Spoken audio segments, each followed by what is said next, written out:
Hi friends, welcome to my channel. ఈరోజు video వచ్చి చాలా బాగుంటుంది. లాస్ట్ వరకు చూడండి. పప్పులోకైనా రసంలోకైనా చాలా సింపుల్గా ఉంటుంది కాకరకాయ ఫ్రై.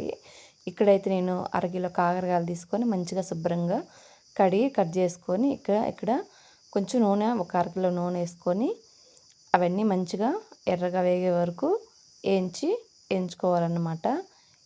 ఇదంతా కొంచెం మంట ఎక్కువ పెద్ద మంట పెట్టుకొని చేసుకోండి. అప్పుడు మనకి కొంచెం తొందరగా అయిపోద్ది.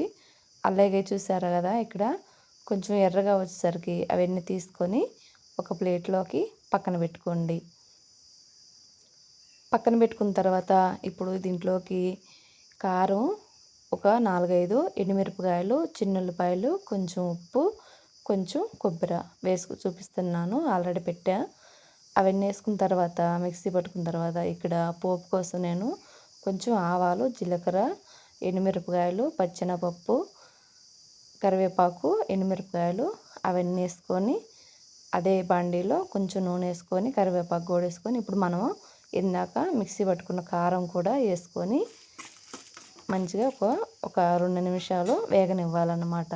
వేగిన తర్వాత ఇప్పుడు ముందుగా అయితే నూనెలో వేయించుకున్న కాకరకాయలు కూడా వేసుకోవాలి. వేసుకొని ఎమ్మటే గ్యాస్ ఆఫ్ చేసుకోవాలి. గ్యాస్ ఆఫ్ చేసుకున్నాక ఇవన్నీ చల్లారిన తర్వాత ఒక డబ్బాలోకి కానీ పోసి పెట్టుకుంటే పప్పులోకైనా రసంలోకైనా అచ్చం విడిగా అయినా చాలా బాగుంటుందండి. ఇలాంటి చిన్న చిన్న వీడియో కోసం మన ఛానల్ సపోర్ట్ చేయండి. అలాగే ఒక చిన్న కామెంట్ చేయండి.